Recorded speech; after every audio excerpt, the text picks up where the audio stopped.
dia, igreja. Bom dia. Que a graça e a paz do nosso Senhor esteja conosco, hoje e sempre. Amém.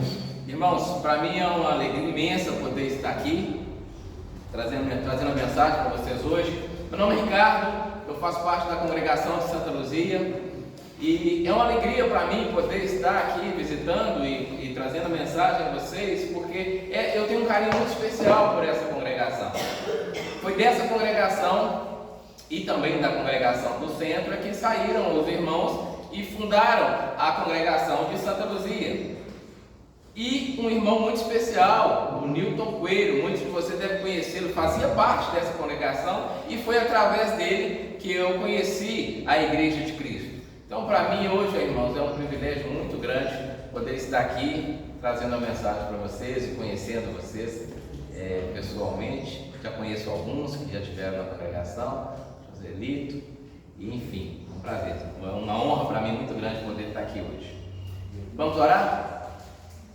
Querido Deus e Pai amado, Senhor, como é bom, Pai, poder prestar louvores ao Senhor, cantar, Pai, participar, Pai, da ceia, lembrando de Jesus, Deus, ofertar ao Senhor, temos, Pai, e mais que tudo o nosso coração, Senhor. Deus, é um privilégio imenso estar aqui trazendo a sua mensagem, Pai. Sabedor, Senhor, que por mais que eu me sinta honrado, essa honra pertence ao Senhor. Então, Pai, tome esse seu lugar de honra, Pai, que cada palavra proferida nessa manhã seja inspirada pelo seu Santo Espírito, Pai. No nome santo de Jesus. Amém. Então é Natal. Não tinha como, irmãos, eu trazer um outro tema. Eu até perguntei ao Joselito se ele queria que trouxesse um outro tema, uma mensagem especial. E ele falou: fique à vontade, traga a mensagem que você achar que o Espírito Santo falar com você. Então, não tem como nesse momento de Natal, né, não falar de outra coisa. Eu não consegui buscar um outro assunto que não fosse. Então, o Espírito Santo me levou a esse texto, quando o anjo aparece a Maria e anuncia para ela que ela vai ser a mãe do nosso Salvador. O contexto do nascimento de Jesus, quando ele acontece, não é favorável, não é belo, não é romântico, como pregam, como mostram alguns filmes, como mostram algumas histórias, alguns desenhos animados, com o burrinho, com Maria em cima do burrinho, andando em direção a Jerusalém, aliás, em direção a Belém. E, no entanto, é justamente o contrário, irmãos. O mundo naquela época, o mundo conhecido naquela época, ele era dominado por Roma, através do imperador César Augusto, que dominava sobre o mundo, o dito mundo civilizado da época. Um império construído em cima do medo, construído em cima de mortes, de centenas e milhares de mortes. Israel, por sua vez, era governado por Herodes, o representante do imperador naquela região. Herodes também tinha sido um guerreiro cruel e oprimia Israel. Cobrava impostos altíssimos para manter os seus exércitos. As famílias perdiam suas terras, perdiam os seus bens e acabavam como empregados daqueles mais ricos. As famílias acabavam como escravos dos seus credores, eles tinham que submeter à escravidão. A cultura judaica estava se desfazendo. As famílias, as amizades, os bens, tudo caminhava para um terrível fim. Aquele povo que acreditava ser o povo escolhido de Deus se sente sem esperança, com medo, abandonado. Então foi nesse contexto de dor, desesperança e sofrimento que um anjo aparece àquela jovem judia. Esse anjo traz a resposta divina para todo aquele sofrimento, como vemos no verso 30. Diz assim,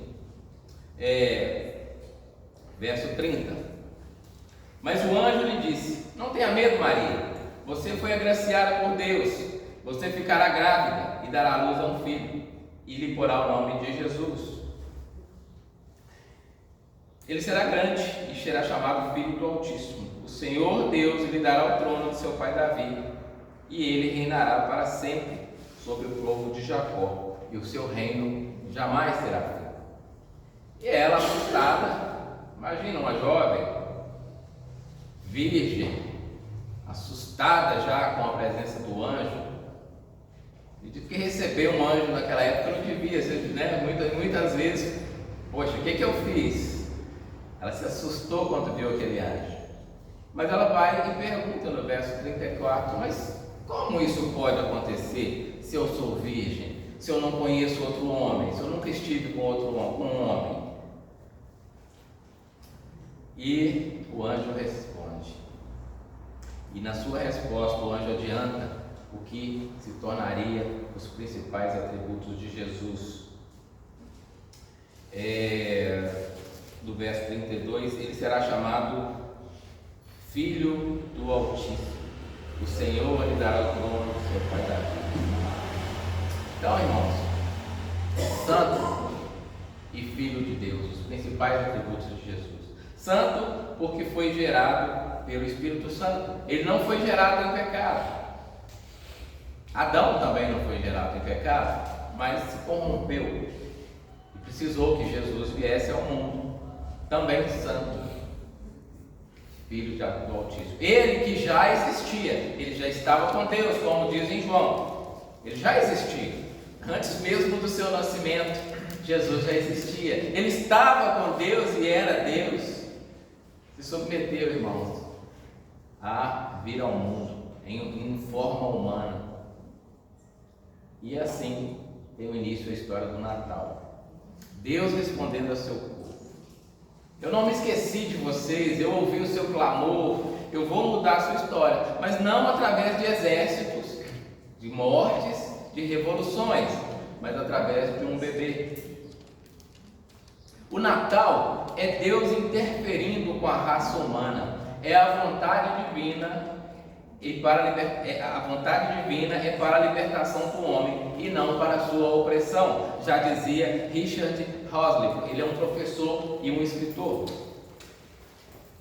A história do Natal é sobre um Deus que quer libertar as pessoas, e essa é uma ótima notícia. Portanto, o Natal é tempo de celebração. Mas como nós, cristãos, devemos celebrar o Natal? Nós sabemos que Jesus não nasceu no dia 25, nem muito menos em dezembro. Era impossível para ele ter nascido nessa época, porque era um inverno rigoroso. E os anjos, quando os anjos proclamaram aos pastores, eles estavam em campo aberto, cuidando dos animais. Então era impossível que fosse essa data, em dezembro e justamente o dia 25. Nós sabemos disso. Sabemos que muitas vezes, e na verdade o Natal ele foi transformado numa festa pagã. E alguns deuses pagãos também têm a sua celebração de nascimento em dezembro, próximo a essa data, é o solstício. Então, como nós, cristãos, devemos celebrar essa data? Nós, cristãos, podemos celebrar essa data? Olha, irmão, eu acredito, principalmente aqui no Brasil e também a nível mundial, que o Natal é uma das melhores épocas do ano. Existe um movimento, um frenesi em torno do Natal.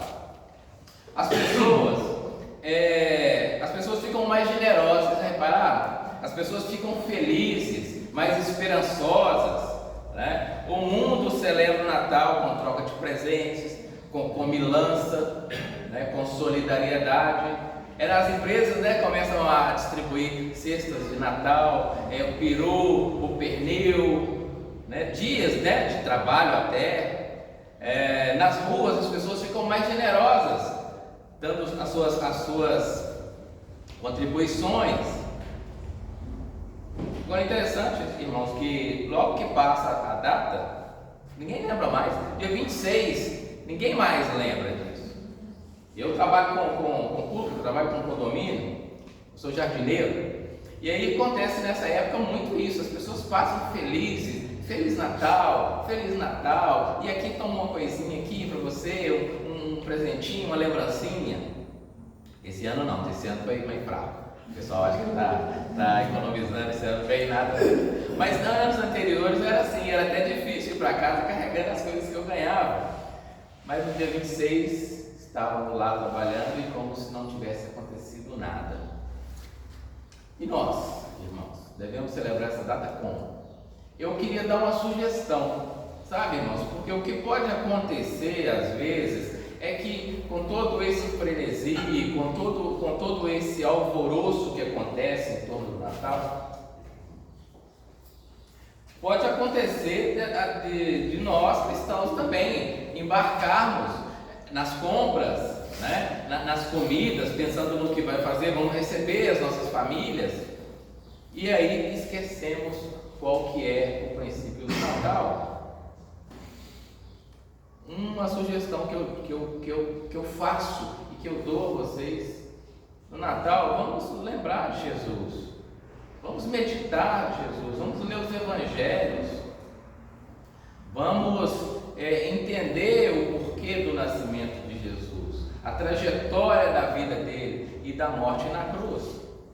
Nós comemoramos todos os domingos, nós celebramos todos os domingos na ceia a morte de Jesus, porque mesmo sendo o pior dia da vida dele, para nós foi o melhor, porque foi naquele momento que recebemos a redenção. No nascimento de Jesus nós não pensamos muito a respeito, mas foi grandioso, irmãos. Os anjos anunciaram o nascimento de Jesus. Em Lucas 2:11, Lucas um pouco à frente, Lucas capítulo 2, versículo 11, os anjos anunciando o nascimento de Jesus. Hoje na cidade de Davi lhes nasceu o Salvador, que é Cristo, o Senhor. Isso lhes servirá de sinal: encontrarão um bebê envolto em panos e deitado numa manjedoura. De repente, uma grande multidão do exército celestial apareceu com o anjo louvando a Deus, dizendo: glória a Deus nas alturas e paz na terra aos homens a qual ele concede o seu favor. Que evento, irmãos, que foi esse? Imagina, miríades de anjos aparecendo para aqueles pastores, pessoas simples, pastores que foram até mal vistos naquela época, porque muitas das vezes eles precisavam trabalhar no sábado, e eles eram mal vistos. Quem quebrava a lei era mal visto, porque ele tinha que muitas das vezes cuidar dos seus animais. E aí, eles eram pessoas simples, ficavam lá semanas nos pastos, cheiravam mal. Os pastores não eram pessoas consideradas, mas os anjos aparecem para eles, e eles têm essa oportunidade de ver miríades de anjos celebrando, louvando ao Senhor, celebrando o nascimento de Cristo. Que evento que foi esse? Anjos anunciando o nascimento e louvando a Deus.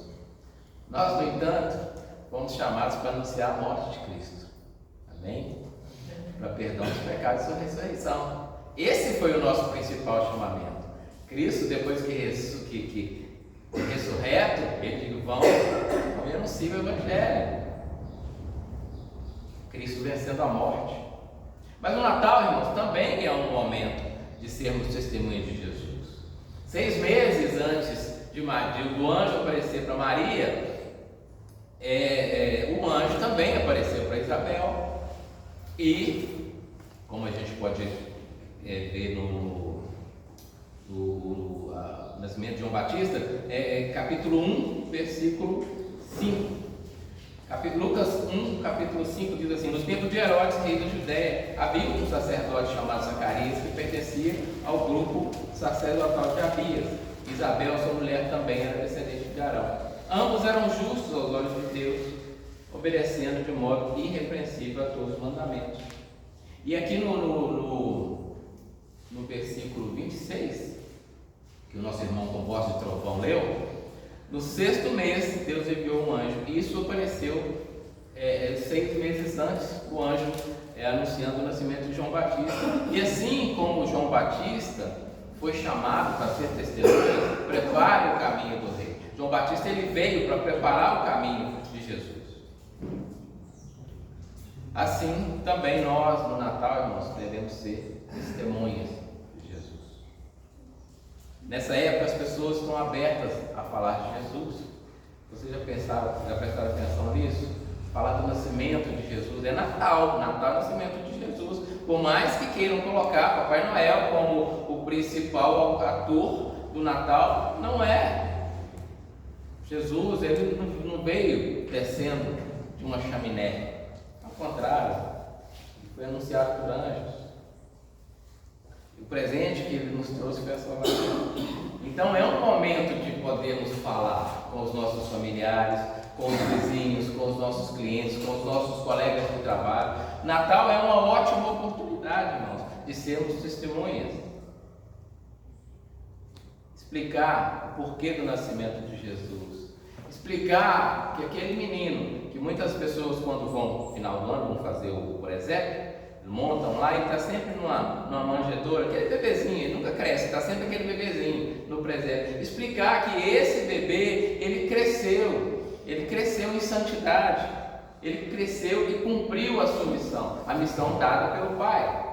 Devemos ser testemunhas assim como João Batista, que foi concebido 6 meses antes de Jesus. Vamos ler um pouco da história de João Batista em João,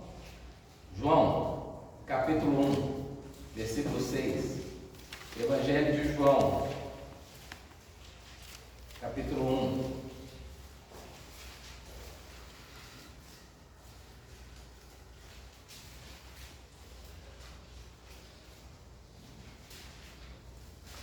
Evangelho de João, capítulo 1, versículo 6.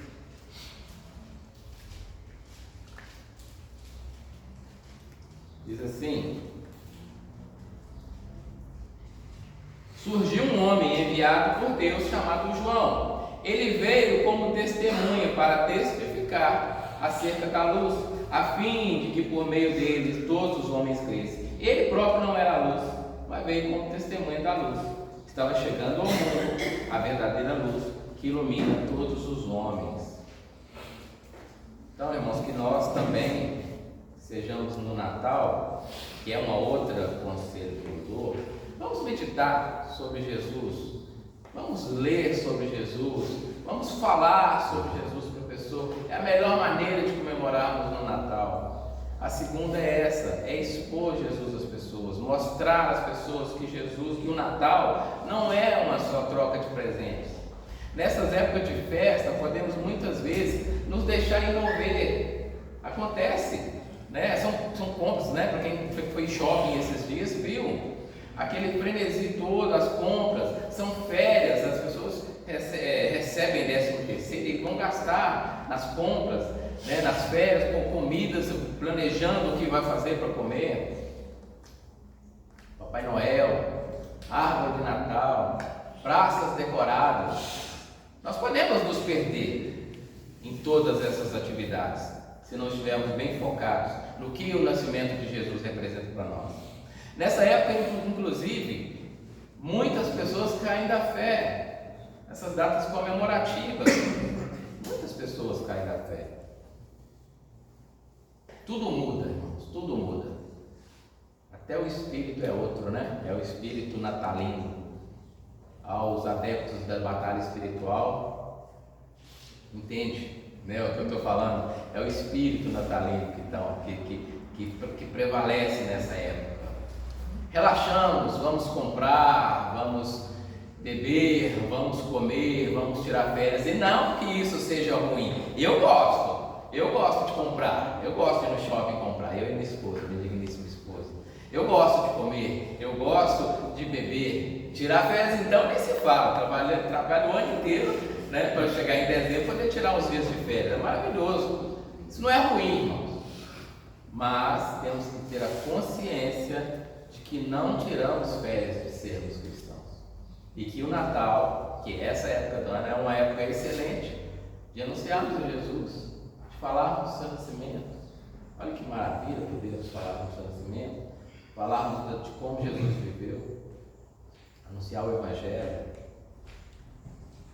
Mas voltando ao texto, irmãos, vamos ver uma postura que nós devemos ter o ano inteiro. Na verdade, em qualquer época do ano, seja janeiro, seja fevereiro, março, abril, qualquer época, é uma postura que nós devemos imitar de Maria. Em Lucas 1, voltando lá em Lucas, voltando ao texto que o nosso irmão leu, Lucas 1,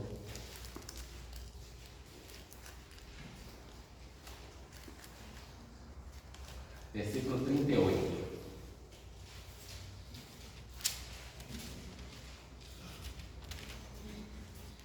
Lucas 1, versículo 38, diz assim: Respondeu Maria: Sou serva do Senhor, que aconteça comigo conforme a tua palavra. Então o anjo deixou. Qual foi a última vez na sua oração que você orou dessa forma? Sou servo do Senhor. De joelhos prostrados diante de Deus, você orou: Sou seu servo, Senhor. Aconteça comigo segundo a sua palavra, conforme a sua palavra. Seja feita a sua vontade. O mundo ora muitas vezes o Pai Nosso, né? Nessa época do ano, em todas as refeições são oradas o Pai Nosso, pelo menos a maioria, né, que eu conheço. Seja feita a sua vontade. O quanto colocamos isso em prática, o quanto temos colocado, irmãos, isso em prática.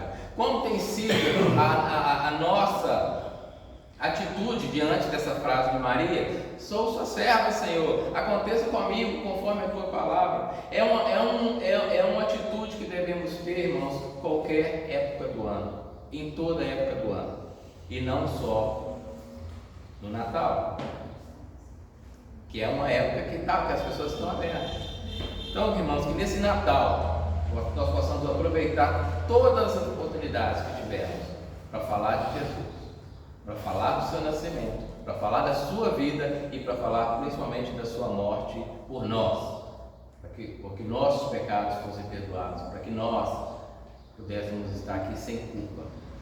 Possamos seguir o exemplo de Maria, irmãos.